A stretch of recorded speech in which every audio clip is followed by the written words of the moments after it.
Hola, bienvenido a Lengua, conversaciones con Jorge Velázquez. Qué bueno tenerte de vuelta en Lengua. Antes de comenzar, quiero contarte de un libro que está dando mucho de qué hablar en todo el mundo. Hace ya casi un año, bueno, un poquito más de un año, que la ópera prima de nuestra amiga Lourdes Ruan salió a la luz.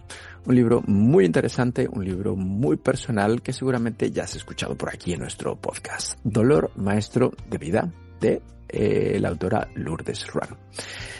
En él nos demuestra cómo el dolor, el amor, las experiencias personales pueden transformar tu vida.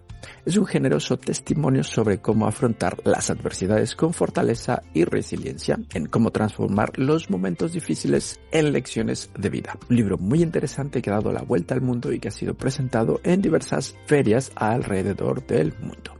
En esta ópera prima, Lulu comparte a corazón abierto sus experiencias de dolor, vergüenza, amor, desamor, ofreciendo una filosofía de gran trascendencia en su vida personal y que estoy seguro a ti te puede servir. Es un libro muy recomendable y que puedes encontrar en Amazon.com. Y no solo eso, lo puedes encontrar en español y en inglés. Así que no tienes excusa para leer Dolor, maestro de vida de Lourdes Ruan. Una súper recomendación de tu podcast Lengua. Ahora sí, vamos a escuchar el episodio del día de hoy.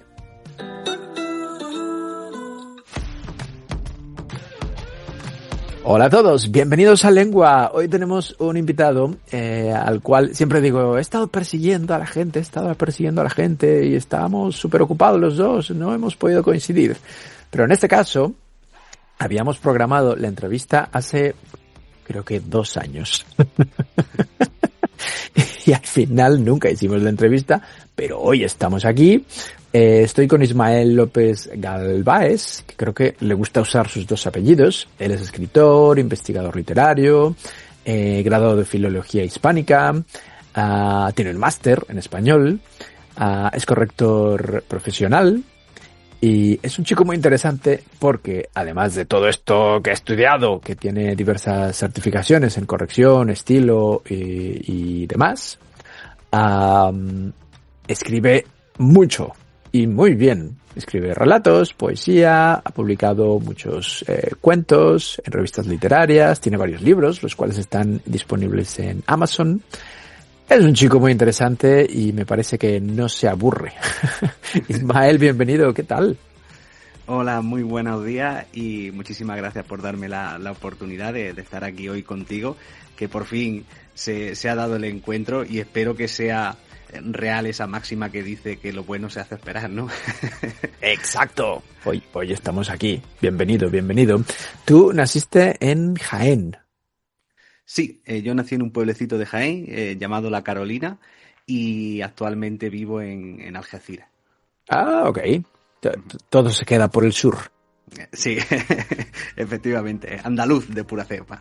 Pero vamos, súper andaluz. Me imagino que Jaén no es muy diferente a Algeciras y viceversa, ¿o sí? Bueno, sí, o sea, Jaén es una tierra bastante más árida, ¿no? Le dicen la tierra del aceite y del olivo. Y bueno, Algeciras, digamos que está en la costa, está cerquita, vamos, vivo a 20 minutos del mar caminando, o sea que...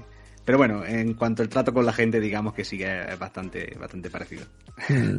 Andaluces de toda la vida. Sí. ¿Cuándo fue que te graduaste de Filología Hispánica por la Universidad de Córdoba? Hace ya algunos años, ¿no?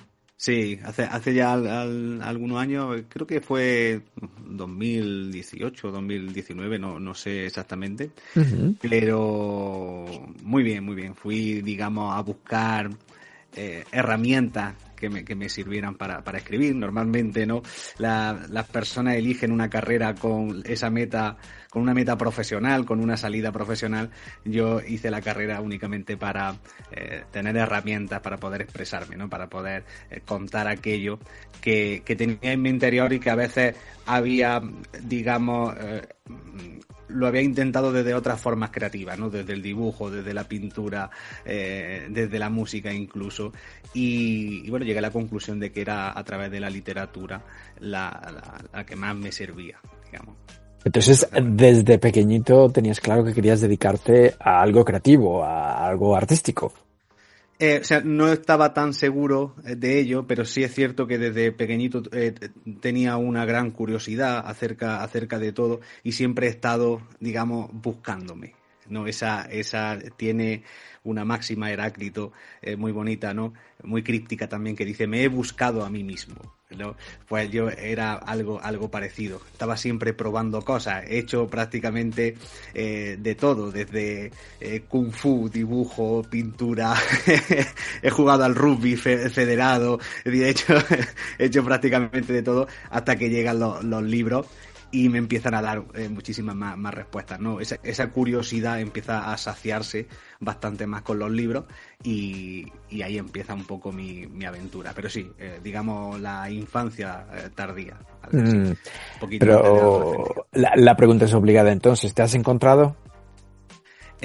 Bueno, yo creo que al final cada uno de nosotros estamos siempre buscándonos, porque como dice Walt Whitman, contenemos multitudes, ¿no? Entonces, nuestro, digamos, deriva vital vamos cambiando constantemente. Hay una paradoja, la del barco de Teseo, que dice que cuando el barco de Teseo regresa de Creta a Atenas, ese barco sigue dando viaje, ¿no? Sigue funcionando por el paso de los años. ¿Qué es lo que hacen para que dure tantos años? Bueno, van cambiando poco a poco las piezas, ¿no? Una vez quitan una tabla, ponen otra, le cambian la estopa, la brea, las velas, y al final pasan los años y no queda ni un solo elemento del barco original, y aún así sigue siendo el mismo barco, ¿no? Entonces yo creo que eso es lo que nos sucede a nosotros. Vamos cambiando de inquietudes, de gustos, de nuestras maneras de pensar, y sin embargo seguimos siendo los mismos. Por eso yo creo que contenemos multitudes y que siempre estamos en ese proceso de búsqueda. La metáfora es muy bonita, me encanta. Después de haber estudiado filología, porque tenías claro que te querías dedicar a escribir, no era suficiente e hiciste un máster en español. Sí, sí, efectivamente, también un poco, ¿no? Para, bueno, una vez que terminas filología, la salida, digamos, más común es dedicarse a la docencia. Yo era algo que no terminaba de ver, y entonces dije, bueno, pues voy a seguir encontrando herramientas simplemente para saciar mi curiosidad, ¿no? Porque ese máster estaba enfocado en la investigación literaria y bueno, comprendiendo cómo escriben otros, ¿no? Lo que hacen otros, uno también encuentra a veces herramientas. Y las has encontrado, quiero decir, porque a partir de ahí has empezado a publicar mucho.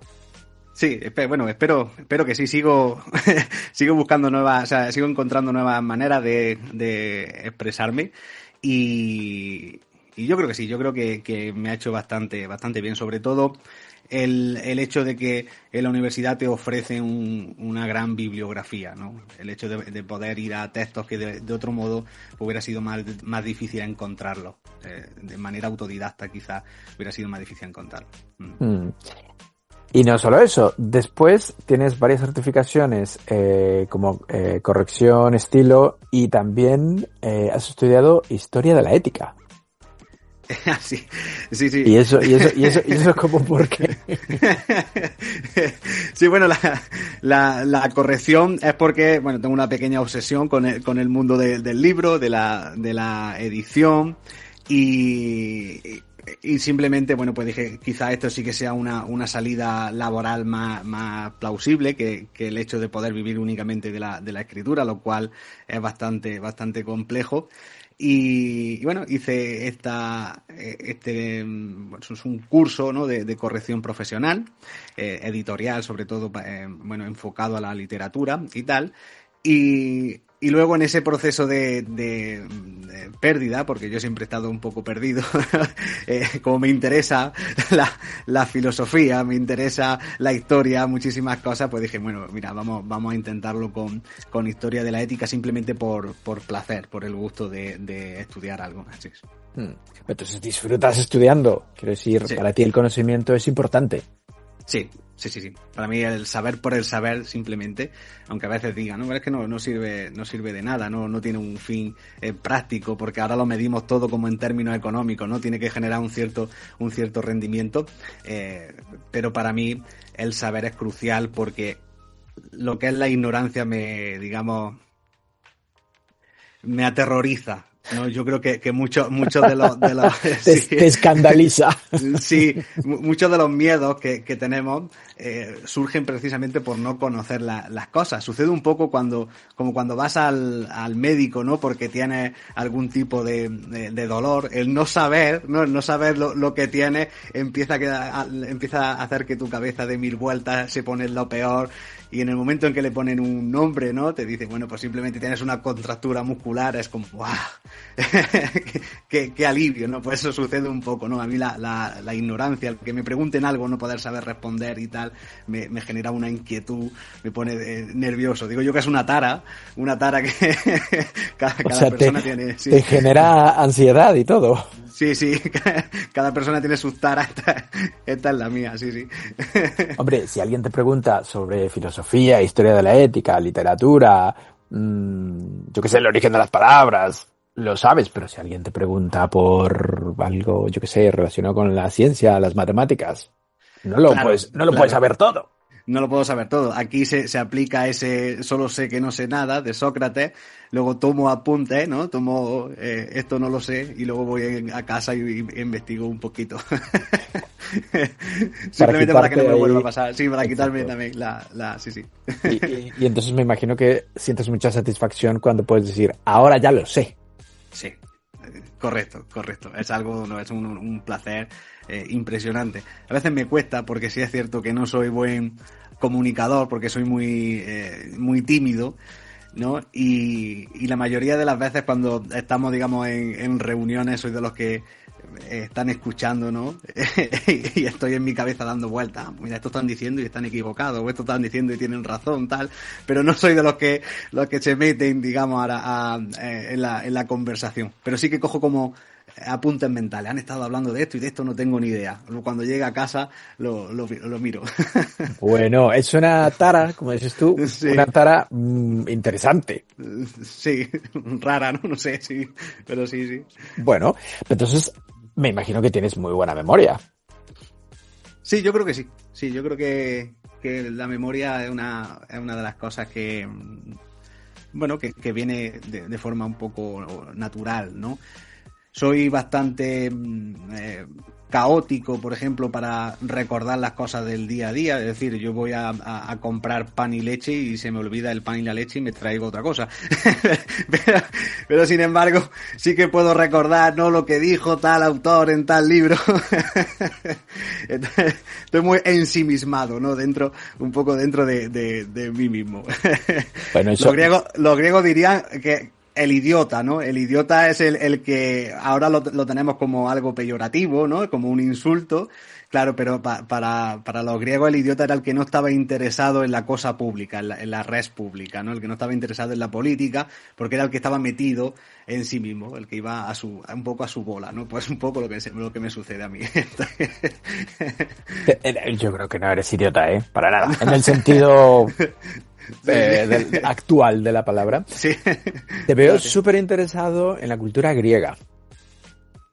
Sí, me interesa mucho porque yo creo que somos indisociables de lo que ellos plantaron, ¿no? Somos sus brotes, ya no sé si verdes porque ha pasado muchísimo tiempo, pero sí que ellos sembraron una manera de entender el mundo, una manera de acercarse al pensamiento, que parece que no, pero llega hasta nuestros días, incluso en obras actualísimas, cuando alguien dice que ha reinventado algo, te das cuenta que en el momento en el que investiga un poquito ya estaba allí, en la cultura griega, ya los mitos lo habían contado, quizás de una manera distinta.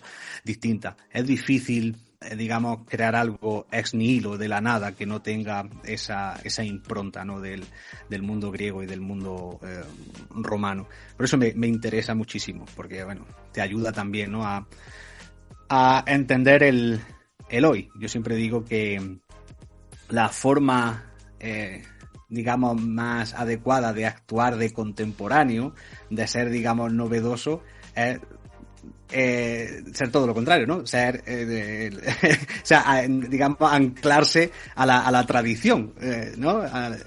Es una forma, porque claro, ¿qué pasa? Que todo el mundo intenta superar algo, entonces se olvidan de lo que ya estaba. En el momento que tú recuperas esa tradición, estás ejerciendo de moderno, por así decirlo, ¿no? Esto es una idea que expone Luis Alberto de Cuenca, mucho mejor que yo, la explica mucho mejor que yo, pero, pero es así un poco, ¿no? Entonces, ¿tú crees que no hay nada nuevo bajo el sol? ¿Está ya todo contado? ¿Está ya todo inventado? Sí, pero fíjate que esto ya desde Roma, ¿no? Nihil novum idea subsole, o sea que desde Roma ya tenían esa idea de que no había nada nuevo bajo el sol, por lo menos en lo que se refiere al ser humano, ¿no? La mezquindad, la bondad, todo este tipo de aspectos que nos definen son los mismos, simplemente les damos distintas maneras, ¿no? La guerra se sigue luchando, pero con distintas armas, ¿no? Todo este tipo de cosas, ¿no? Un poco, por ejemplo, el ágora, ¿no? El ágora de los griegos, donde se reunía, ¿no? El pueblo a dar su opinión, es un poco lo que es X hoy día, ¿no? La red social. Todo el mundo es un gran ágora donde todo el mundo pone su opinión. Me encanta el símil.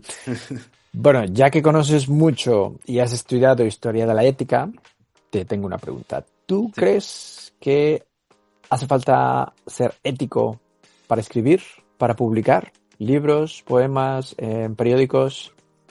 Yo creo que hace falta ser ético para vivir, para relacionarse con tu entorno, ¿no? La escritura te permite esa transgresión de la ética por medio de la ficción. Es decir, tú puedes construir un personaje malvado, alejado de toda ética, y no creo que por eso estés haciendo un mal, ¿no? Porque cuando el lector se acerca a la obra literaria lo hace mediante un pacto, ¿no? Lo que se conoce como el pacto ficcional en teoría de la literatura. Es decir, digamos que firman un contrato en el que dice, bueno, pues lo que duran estas 100 páginas, yo voy a estar inmerso en ese mundo, pero lo que sucede en ese mundo se queda aquí, no tiene operatividad fuera de él, es decir, que el que muere es el personaje y el que mata es el personaje, no tiene esas consecuencias. Entonces, no creo que uno tenga que escribir conforme a una ética o conforme a una moral, sobre todo porque la moral va cambiando a lo largo del tiempo. Lo que hoy nos parece bien, dentro de 20 años quizás nos parezca un horror, ¿no? Yo tengo entendido que, por ejemplo, en la Grecia antigua, a los que se le diagnosticaba locura, los metían en un barco y los dejaban, ¿no? a la deriva. Creo que lo leí en un libro de Foucault. Los dejaban a la deriva en un barco, ¿no? Y hoy eso nos parece como atroz. Entonces, sí, claro, sí. La moralidad cambia. Y la escritura es un sistema cerrado, digamos, permanente, que se queda fijo. Por tanto, no creo que para escribir tengamos que ser éticos, pero sí para vivir, claro, para relacionarnos con el mundo. Siempre hay que intentar ser lo mejor posible, ¿no? Al menos no molestar a un tercero, ¿no? Quiero decir, no necesitamos ser éticos para escribir. Es, digamos, algo inherente al ser humano, cualquiera puede escribir. Pero ¿qué tal para publicar? Sí, claro. Ahí tiene que ser ético, ¿no? Tiene que ser consecuente contigo mismo. Es decir, tienes que ser consciente de que aquello que has puesto por escrito es lo mejor que has podido hacer, que no vas a ser un poco un vendedor de coches americanos, ¿no? Que estarías como traicionando un poco a tu lector. Entonces quizás en ese sentido sí, ¿no? E igual que cuando uno escribe, por ejemplo, artículos de opinión, ahí quizá sí que conviene, ¿no? Ser ético, tener una moral, pero en cuanto a la ficción, pues ya no creo que sea necesario, ¿no? Creo que pueden haber, ya como te digo, personajes e historias que transgredan toda ética. Porque al final, la ficción en ocasiones nos prepara para la vida, y esto es bastante interesante porque nos adelantan los acontecimientos. Entonces, cuando uno, por ejemplo, lee el horror mayúsculo en una obra literaria, cuando ese horror mayúsculo le llega a la vida, puede ser que diga, oye, cuidado que yo esto al menos me suena de algo, ¿no? Y claro, ese horror quizá, si somos muy éticos y decimos no voy a escribir esto por esto, o esto porque puede afectar a tal persona o a tal, quizás perdamos esa frescura, ¿no? de pensamiento. Entonces tú crees en la libertad de expresión, 100%. Sí, cierto, sí. Esto es un poco polémico porque sabes que a lo mejor lo que escribes o lo que opinas no le puede gustar a todo el mundo. Sí, sí, la verdad es que sí es algo bastante polémico, ¿no? Porque, bueno, sucede un poco, ¿no? Entre la ética y, digamos, la moral, muchas veces chocan, ¿no? Porque la moral yo la entiendo como, digamos, esa forma de vivir, de entender el mundo, del buen vivir en armonía con los demás, es decir, es como una especie de opinión mayoritaria sobre cómo tenemos que vivir, y la ética está más relacionada con lo individual, con lo que debe hacer uno, ¿no? Entonces, claro, si yo soy ético a la hora de escribir, si yo tengo que contar algo como creo que debe contarse, por ejemplo, en honor a la verdad, algo que has estudiado, tú has llegado a una firme conclusión de que esto es verdad y de que esto es así, claro, surge ¿cómo decirlo? La problemática de decir, bueno, yo sé que esto es así, pero si lo digo, no va conforme a la moral, no va conforme al gusto, ¿no? de la mayoría. Entonces, ¿qué hacemos? O sea, ¿es ético fallar a la verdad por no, por ejemplo, desagradar? Entonces uno entra siempre en conflicto. Yo creo que es otra de las cosas, ¿no? Que los escritores suelen estar bastante impregnado, ¿no? de esta polémica, ¿no? De lo que se debe hacer con respecto a uno mismo y lo que se debe hacer con respecto, digamos, al mundo. Pero ya te digo, yo creo que la ética, al ser individual, no es tan cambiante, ¿no? Un poco como la moral que sí va derivando, digamos, conforme pasan los años. Y si tú dejas de decir algo porque hoy molesta, quizá ese algo dentro de 10 años no moleste en absoluto y sea lo más normal del mundo. Y has perdido esa oportunidad de decirlo, ¿no? Entonces, bueno, yo creo que a veces compensa enfadar a unos pocos que no... Puede ser, que posiblemente esté equivocado, claro. Que no reprimirte. Sí. ¿No crees que vivimos tiempos difíciles en este tema? Porque hay gente que a la mínima es como, no puedes decir eso. No es políticamente correcto. Sí, efectivamente. Yo creo que lo políticamente correcto es un asesino de la creatividad y de la expresión. Yo creo que el hecho de pensar, digamos, va ligado al hecho de molestar. A veces las cosas son como son, nos gusten a nosotros, es decir, con independiente. La realidad siempre se impone sola, ¿no? Esto lo dice Antonio Escotado, ¿no? La realidad impone sus términos y ante esto no podemos hacer nada.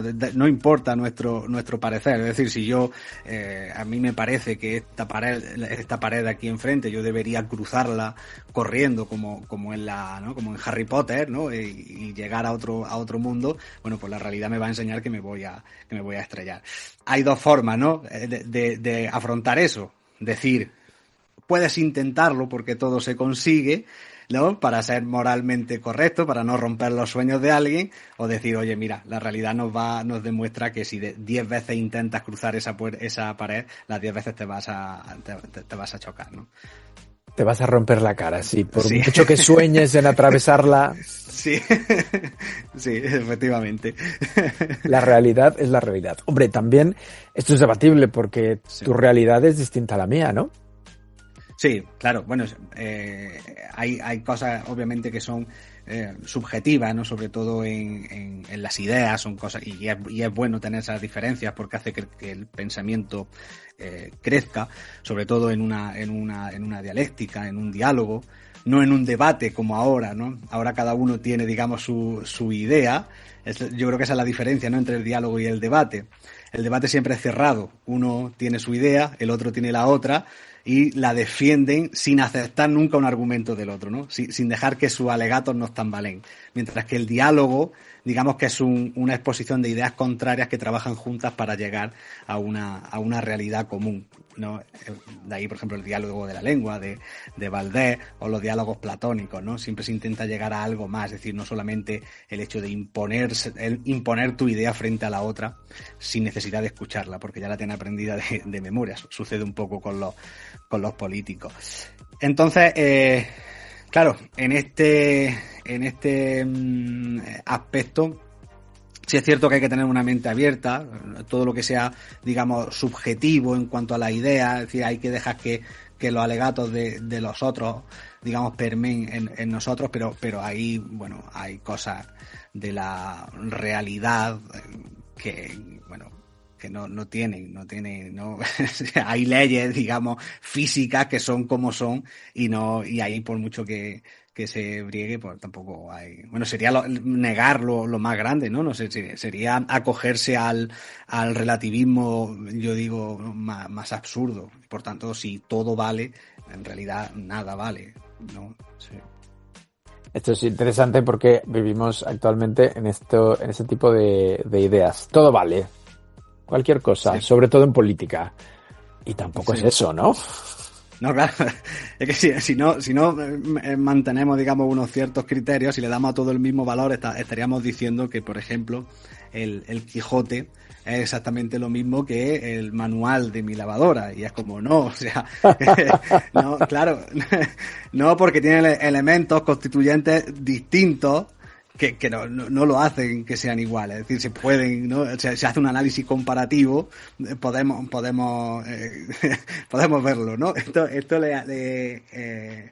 Gustavo Bueno, creo que era el que lo decía, con respecto a las literaturas comparadas, ¿no? Que muchas veces en la universidad se enseña la literatura comparada y se dice que todas las literaturas son exactamente iguales. Y entonces dice, bueno, pues si son iguales, no hay con qué comparar. O sea, ¿cómo comparas dos cosas que son iguales, no? Tendrá que primero partir de la premisa de que son distintas. Y ahora a partir de aquí, una cosa que sea una mejor que otra, ¿no? Pero iguales no pueden ser.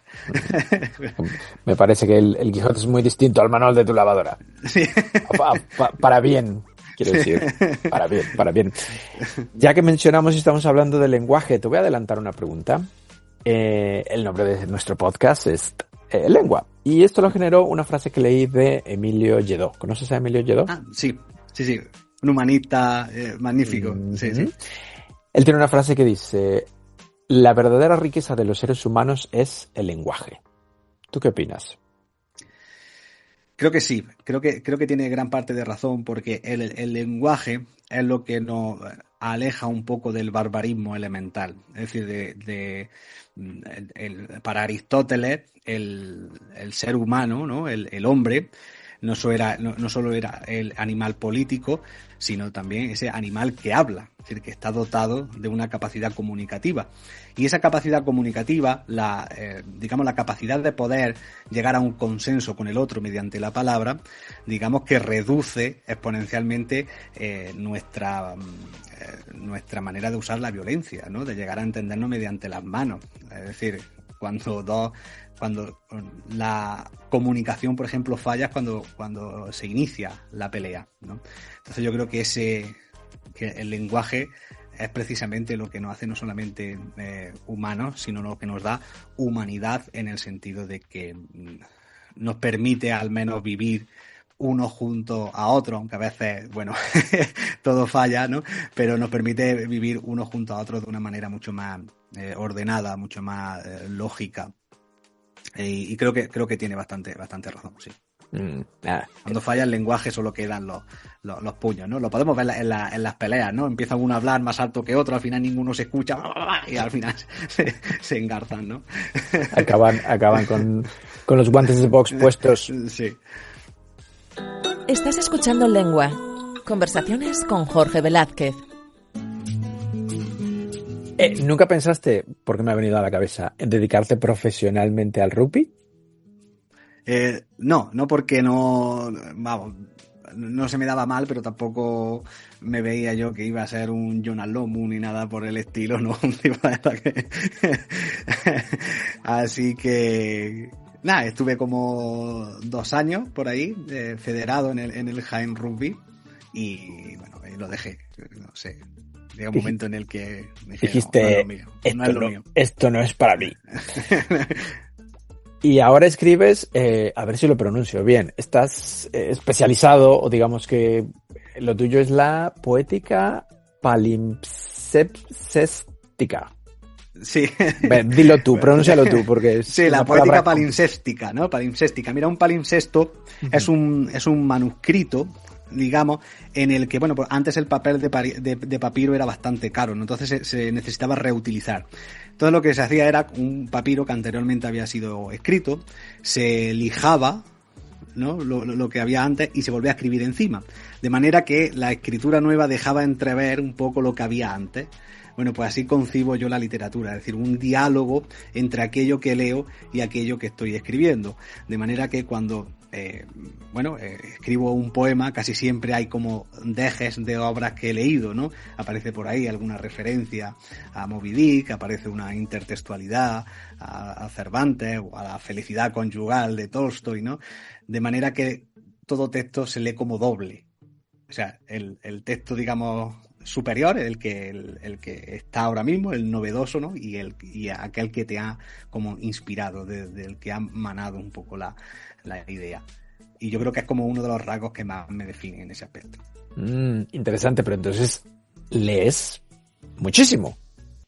Sí, yo soy, es difícil decir lo que uno es, ¿no? O sea, porque siempre nos definimos por aquello que hacemos, ¿no? Soy profesor o soy albañil. Uh-huh. Bueno, yo sí que puedo decir, ¿no? Un poco, soy lector, definiéndome por lo que hago, es lo que más hago, ¿no? Donde más paso, donde la mayor parte de mi tiempo se centra en la lectura, sí.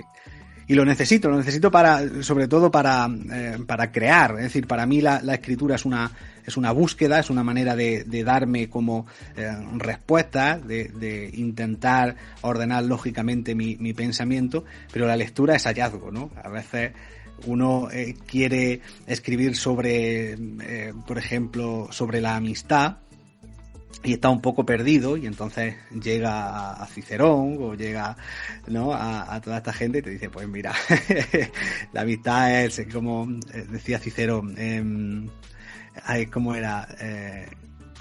No recuerdo el ser, no recuerdo ahora mismo la frase, ahora si me viene te la digo. Sí. Pero entonces ocupas la mayor parte del tiempo leyendo y la otra parte escribiendo. Sí. El amigo es un otro yo, ya lo he recordado. Ah, mira, te ha venido. Sí.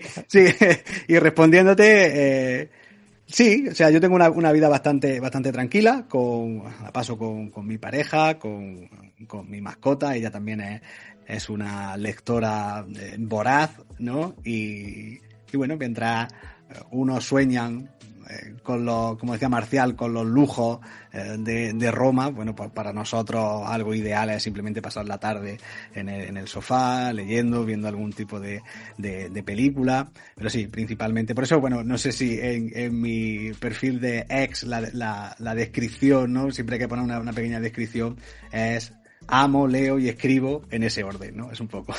Está en tu Instagram, y de hecho te iba a preguntar por ello, es exactamente eso. Amo, sí. Leo, escribo en ese orden. En ese orden, sí.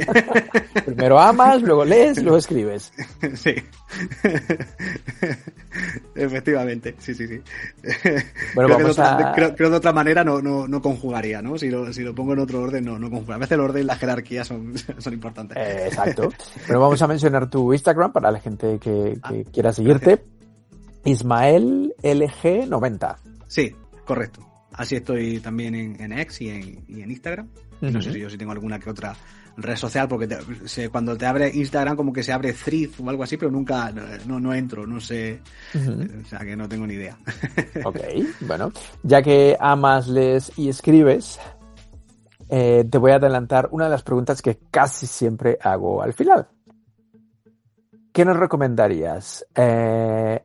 Un libro, una película, una serie y un disco. Vale, o sea, uno de cada. Sí, uno de cada. Vale. Libro. Vale, aquí va a sonar como muy, muy típico, pero yo creo que el libro tiene que ser el Quijote, ¿no? Porque es una obra que nunca se agota. Menos mal que no nos recomiendas el manual de tu lavadora. Sí.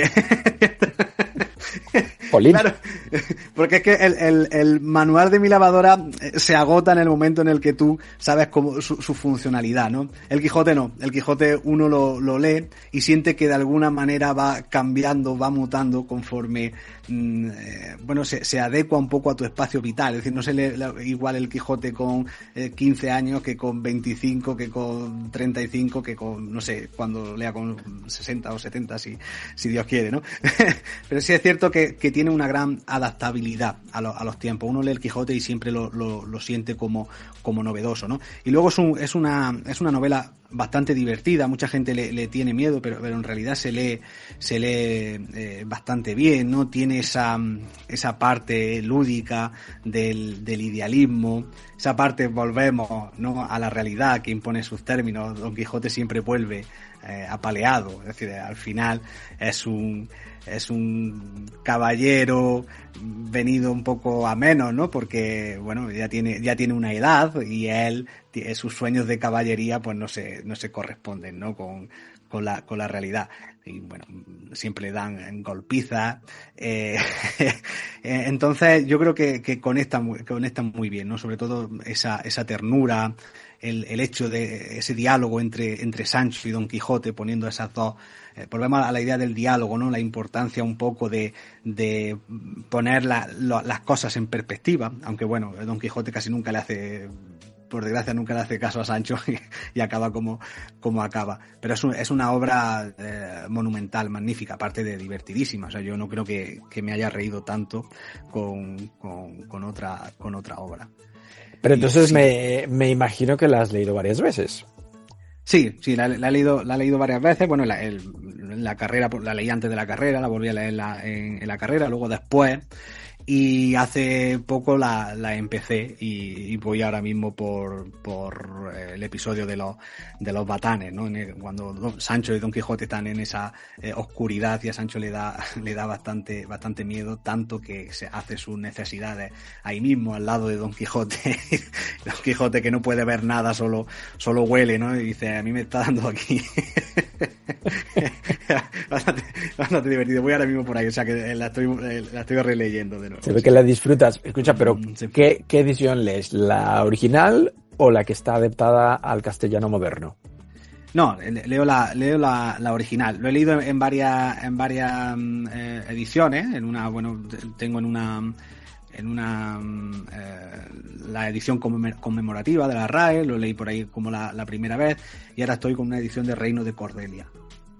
Está así ilustrada y es una buena edición. Por cierto, me llamó mucho la atención porque aparece Cervantes escrito con B, y es que al parecer él firmaba con B. Bueno, claro, todavía no se había fijado una norma, ¿no?, que nos dijera, claro, entonces la B y la V como fluctuaban, y él firmaba con B, y entonces aparece, ¿no?, Don Quijote de la Mancha por Cervantes escrito con B. Me llamó la atención bastante eso.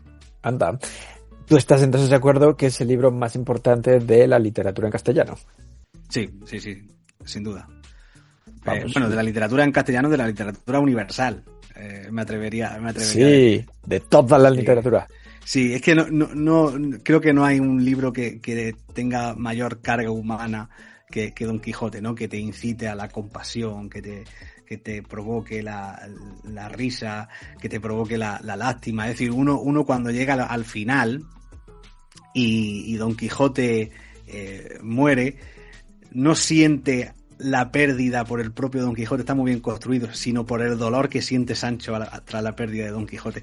A mí eso me parece una obra maestra, o sea, me parece algo espectacular, ¿no? Incluso esto le llamaba la atención a Borges. Incluso el propio Cervantes, cuando está escribiendo, parece que lo vence la lástima, ¿no? Porque dice, Don Quijote dio su espíritu, quiero decir que se murió. No, es como que él mismo no le busca un eufemismo, ¿no? Ese dio su espíritu, pero lo vence la lástima. Es como, mira, voy a aceptar la realidad, quiero decir que se murió. Y esa forma de Sancho, ¿no? De decir, vamos, señor, nos vamos a pastorear, vamos a seguir viviendo aventura. Esa lástima que siente Sancho, a uno lo traspasa, ¿no? Y es difícil conseguir eso, ¿no? Que no sientan lástima por la muerte del propio personaje, sino por la reacción de los que tienen al lado. a mí eso me gustó mucho. Oye, sí, ya nos has arruinado el libro, ya nos has contado el final. Bueno, sí, a esta altura... Es verdad, que ahora se dice mucho lo de los spoilers, no me... Exacto. Claro, pero... Un spoiler como la copa de un pino. Sí, hay que establecer como un tiempo de cortesía, ¿no? Tiene que prescribir la idea del spoiler, claro. Porque ahora llegar a una película de Chaplin, me la cuenta y dice, oh, me has hecho spoiler. Como, claro, si es que yo hace ya de la película unos cuantos años. Es verdad. Pero sí, habría que poner una norma de tiempo. Completamente de acuerdo. Bueno, hablando de pelis, ¿qué nos vas a recomendar? Sí, de peli, pues mira, recientemente y tristemente ha fallecido Diane Keaton. Y entonces creo que es casi un deber recomendar Annie Hall, ¿no? De Woody Allen. Es una película, una comedia romántica, divertida, es melancólica, es muy inteligente, ¿no? Tiene ese ritmo también un poco frenético de las películas de Woody Allen, pero me quedo con ella, ¿no? Y con esa química ese magnetismo de Diane Keaton en esa película que traspasa la pantalla y que luego ha inspirado a muchas mujeres, ¿no? En su forma de vestir, de moverse. Entonces creo que es la película que recomendaría. No significa que sea la película que más me gusta, ni siquiera la que más me gusta de Woody Allen, que quizás sea Manhattan, pero sí, Annie Hall, que Diane Keaton ganó el Oscar, y que por cierto estoy también leyendo ¿Qué pasa con Baum?, que es una novela de Woody Allen. Entonces sí, Annie Hall, me quedo. Ok, te veo gran fan de Woody Allen, ¿eh? Sí, es me parece que es bastante a la hora de elaborar el guión es alguien bastante inteligente. Sí es cierto que es un poco repetitivo en cuanto a su personaje, ¿no? Sí, a patrones, ¿no? Pero que siempre le funcionan, ¿no? Es algo, no sé, tiene algo que a mí me maravilla, ¿no? Esa película de Días de radio me parece magnífica también, no sé, la de, ¿cómo se llama? Medianoche en París, ¿no? Que bueno, es un escritor que está un poco atrapado en la idea de que cualquier tiempo pasado fue mejor, y de repente a medianoche llega un coche de época y lo lleva, ¿no? A conocer a Hemingway, a Scott Fitzgerald y toda esta gente. Me parece bastante divertida. Es muy original. Es que tiene muchas pelis muy buenas. Sí, es verdad. Sí, tiene como, ¿no? O sea, es muy raro que baje, ¿no? la media. O sea, tiene algunas que son excepcionales y luego se mantienen en un rango ahí de películas buenas. Efectivamente, sí. Notable. Y algunas, como dices tú, son un poco repetitivas, ¿no? Juega con la misma idea, las mismas estructuras, y es como, esto me suena mucho, esto ya lo he visto. Sí, ya lo he visto, y así sigue, ¿no? Es como el neurótico, ¿no? Siempre aparece, ¿no? El hipocondriaco también siempre aparece, es cierto. Sí. El ritmo también frenético, un poco de esos diálogos, ¿no? Atropellado, Que por cierto, estoy leyendo la novela y la leo con la voz del actor de doblaje en España de Woody Allen, ¿no? O sea, la tienes ahí en la cabeza. Sí, la tengo ahí, ¿no? Me sucede con algunos autores. Cuando leo a Cortázar, por ejemplo, de haber escuchado a él mismo recitar sus propios sus propios poemas, perdón, me sucede. Estoy leyendo y estoy con esa eje de Cortázar leyéndola, me suena en la cabeza, sí. Ahora, una serie, no sé si eres de series. Sí que me gusta la serie, y pasa que es difícil, pero vuelvo, no sé si es la mejor que he visto, pero la que me viene a la memoria es True Detective, la primera temporada. Solo la primera. Sí, solo la primera temporada. Luego ya cambiaron de actores y tal, y me parece que perdió bastante. Pero la primera tiene esa idea del existencialismo, ¿no? Tiene cosas muy interesantes. Luego hay un plano secuencia que hasta hace poco creo que era de los más largos que se habían hecho en la historia del cine. Estaba bastante muy bien rodada. Y sí, yo creo que ese diálogo a veces que toca lo filosófico, ¿no? Me quedo con True Detective. Perfecto, buena recomendación. ¿Y un disco de música? Wow, esto sí que es difícil porque no soy de discos, soy más de canciones. Me sucede también cuando me preguntan ¿me podías recomendar un poemario? Digo, es que soy más o un poeta, digo que soy más de poemas que de poetas y de poemarios. Pero, algún disco, no sé, como sea Thriller de Michael Jackson o algo así. Ah, bueno, muy bien. Sí, ¿no? un clásico. Sí. Vuelta a los 80. Sí. ¿Y si alguien te pregunta por una canción? Por una canción, Chains, de Tupac, de un rapero, sí. Uh-huh. Me gusta bastante esa canción, esa idea del cambio. Que me gusta mucho, ¿no? La idea del cambio. Que no somos los mismos. ¿Te pones música para escribir? No. Escribo en silencio. Sí es cierto que no necesito un silencio sepulcral ni nada por el estilo. Puede estar la tele encendida y yo me concentro, me ensimismo. Pero no soy de los que se inspiran, ¿no? Con el ritmo de la música y tal. No. Simplemente, bueno. Para ti, silencio y tranquilidad. Sí, silencio, tranquilidad. Sí, tengo una especie también de tara que suelo mirar a mi pareja, ¿no? Cuando en vez de mirar a la musaraña, está mirando el cielo, por ahí cuando estoy pensando, muchas veces la miro a ella, ¿no? No sé si enfocada o no, pero me dice, ¿pero qué mira? Y yo, bueno, estoy, de verdad. Pero eso es muy bonito, porque ella te inspira, es tu musa. Sí, efectivamente, totalmente, sí. De hecho, yo creo que el grueso de mi poética son poemas precisamente de amor, o sea que sí. Sí, y son para ella, ¿no? Sí, efectivamente. Total. Obviamente me imagino que antes de conocerla o antes de estar juntos ya escribías. Sí, escribía, pero por ejemplo escribía canciones de rap, algunos cuentos, algunos poemas, pero con ella digamos que prendió la llama porque como te he comentado, yo estaba un poco perdido, no sabía muy bien hacia dónde tirar, desconfiaba un poco de mi valía, ¿no? Y ella me hizo ver lo que no era capaz de ver por mí mismo, ¿no? Me dije, oye, para esto yo creo que sirve. Fue ella la que, por ejemplo, me recomendó la posibilidad de estudiar filología hispánica. Y entonces fue como que luego compartimos ese amor por los libros, es decir, nuestro proyecto de vida en la biblioteca. Entonces, claro, alimentó. Digamos que había como una especie de ascua, ¿no? Y ella llegó y sopló, echó leña y prendió la hoguera. Sí. ¡Wow, qué bonito! Entonces, esto es el típico tópico cansino, pero detrás de todo gran hombre hay una gran mujer. Aquí se cumple. Sí, por lo menos la segunda parte, lo de la gran mujer se cumple. Lo de gran hombre ya no lo sé, ya lo ponemos más en duda. Pero bueno, de todo gran creador, vamos a decirlo. Sí. Vamos, para que no suene un poquito más humilde. Sí. Todos tus libros y todas tus poemas, relatos y demás, ¿están disponibles en Amazon? Porque hay un montón. No sé si todos están ahí. Sí, o sea, ahora mismo hay algunos que están descatalogados, creo recordar, pero debe estar las 88 páginas de mi libreta, que fue el primer libro que escribí sin ningún tipo de pretensión literaria. Es decir, es un libro que yo, bueno, me regala a mi pareja una libreta, empiezo a escribir ahí poemas.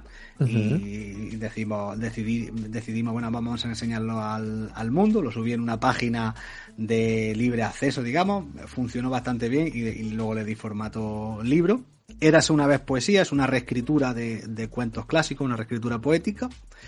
Luego escribí Del mito al Eros, que es una reescritura poética de mitos griegos en clave amorosa, sí, y luego fue La piedad del Leviatán, que la publicó la editorial Loto Azul, que esta ya está descatalogada, pero como los derechos volvieron a mí, la subí a Amazon, también está en Amazon. Uh-huh. Aunque bueno, le tuve que hacer otra portada y otra maquetación, pero bueno, es una otra edición y ya está.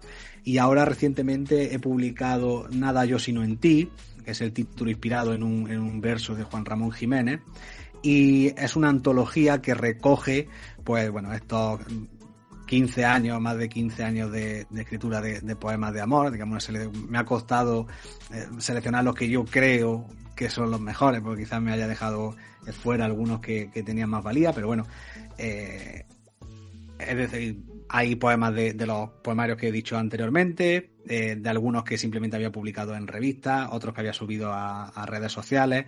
Un poco eso, ¿no? Es una compilación de más de una década de escritura, de poemas, de poética amorosa, digamos.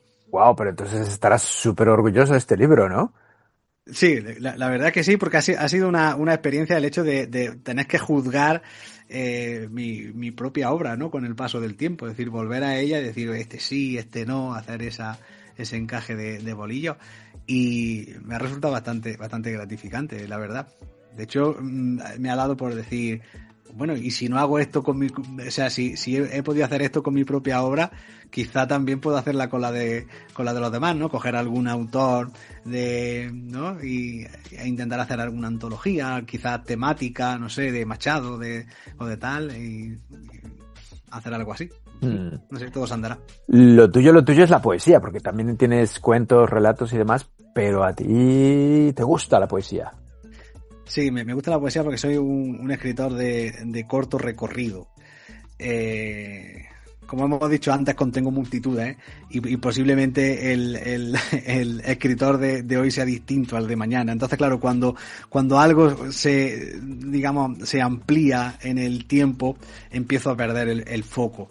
Por eso en el formato corto me manejo mejor, ¿no? En el cuento, en el relato, en la poesía, que por ejemplo la novela. No he escrito ninguna novela, a pesar de que lo he intentado varias veces. Pero sí, yo diría que es por eso, ¿no? Por esa. Pero todo llegará a lo mejor en un futuro.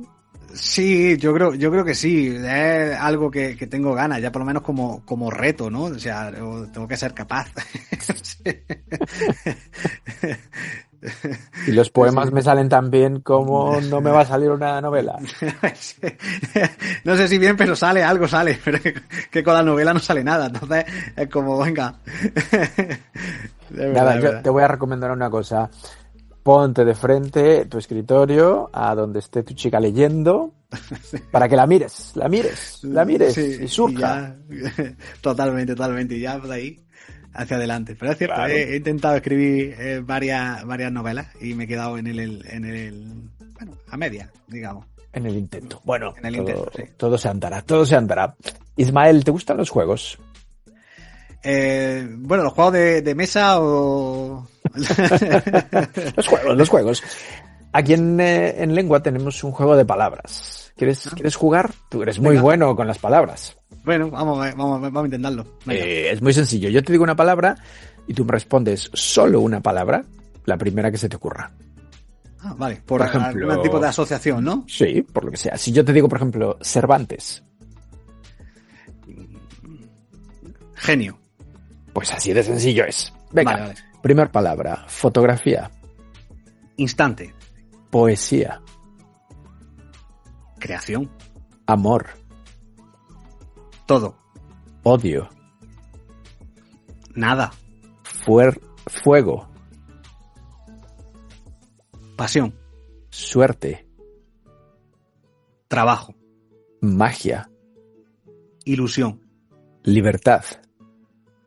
Necesidad. Dolor. Tristeza. Educación. Cultura. Viaje. Novedad. Ok. Sueño. Pesadilla. Hombre. Pensamiento. Casa. Lumbre. Conocimiento. Ser. Arte. Velázquez. Familia. Hogar. Música. Calma. Mujer.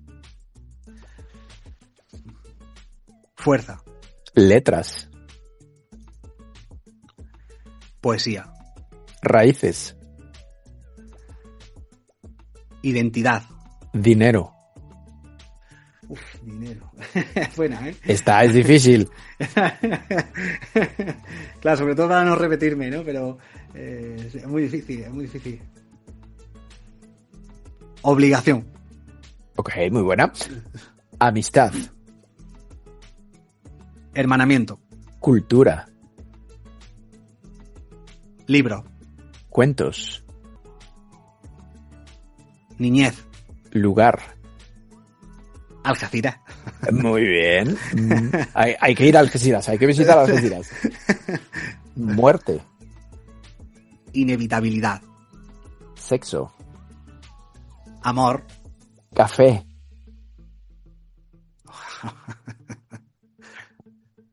Natural. Muy bien, café natural. Jaén. Olivo. Libro. Saber. Entrevista. Divertida. Color. Amarillo. Lengua. Diálogo. Y la última, podcast. Wow. Aquí digo dos. Jorge Venga. Velázquez. Jorge Velázquez. Muy bien, me encantó. Esa última es la mejor. Muy bien, oye, piensas bastante rápido, ¿eh? Bueno, no sé, es complicado. Bien. Lo has jugado bien. Bueno, algunas son complicadas, sí, porque te vienen muchas ideas, ¿no? Sí, te vienen muchas ideas. O sobre todo para no repetir alguna que haya dicho antes, que puede ser que... Sí, no lo sé, ya no lo sé. Bueno, bien, ha estado muy bien. Bueno, Ismael, me quedaría charlando contigo. Estoy muy a gusto aquí charlando contigo, pero esto tiene que terminar en algún momento. Antes de decir adiós, me gustaría pedirte un favor. Me gustaría que nominaras a 3 personas que tengan algo interesante que contar aquí en Lengua. ¿Se te ocurre alguien? Sí, se me ocurre Rubén García Cebollero, que es un poeta de Barcelona. Bueno, es poeta, escritor, guionista de cine, y es un hombre entregado a la literatura. O sea, es bárbaro. De hecho, tiene más de 200 obras publicadas, fue finalista del Premio Planeta, y creo que tiene muchas cosas interesantes que decir. Fenomenal. La siguiente, Araceli Gutiérrez Olivares. Es una poeta mexicana que está afincada en Noruega, y es alguien que hace, ¿cómo decirlo?, muchísimas cosas editoriales, ¿no? Es la directora de una revista, tiene una editorial, traduce a poetas noruegos al español, a españoles al noruego, es decir, está todo el día haciendo cosas, ¿no? Es de estas personas que dice, ¿de dónde saca el tiempo? Y el tercero sería Carlos Valverde, que es bueno, yo lo conozco gracias a las redes sociales, no lo conozco en persona, pero es un hombre que, por lo que puedo leer, tiene un buen gusto editorial, sabe muchísimo de ediciones, compara con un acierto increíble diversas traducciones, ¿no?, de una misma obra. Y yo creo que es alguien bastante interesante. Tiene un canal de YouTube que se llama Editar y Traducir, donde suele, bueno, pues hablar, por ejemplo, no hacer comparativas de las distintas versiones de, yo qué sé, de Dorian Gray o la Odisea.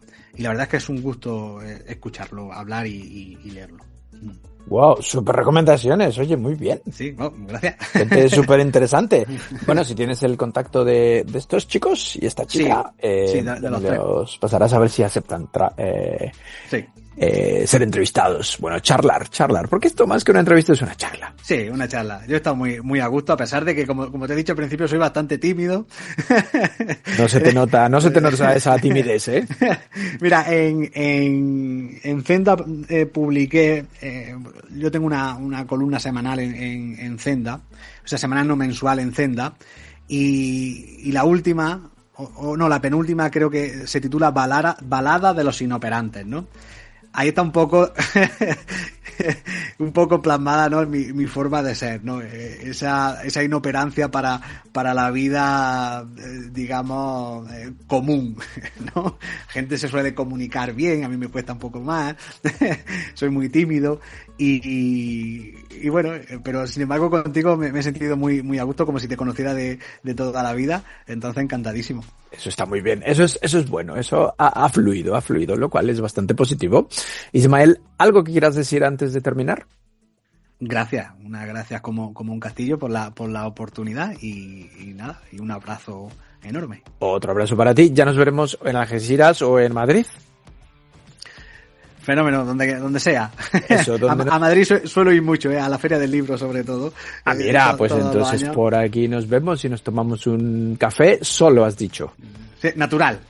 ¿Natural te refieres? Sí, a el tueste del café que sea natural, que no sea como torrefacto ni nada por el estilo. Ah, ok, entonces sabes de café. Bueno, no mucho porque yo lo mezclo, ¿no? Lo pongo con leche. Bueno. Que los buenos cafeteros lo toman solo y sin azúcar. Yo también le pongo leche, o sea que da igual. La cosa es tomarnos un café y conocernos. Sí, exacto. Un abrazo muy grande hasta Algeciras. Un abrazo enorme. Gracias. Bueno, chao, gracias. Gracias por habernos acompañado en este viaje a través de una historia inspiradora e interesante. Te esperamos la próxima semana, aquí, en Lengua.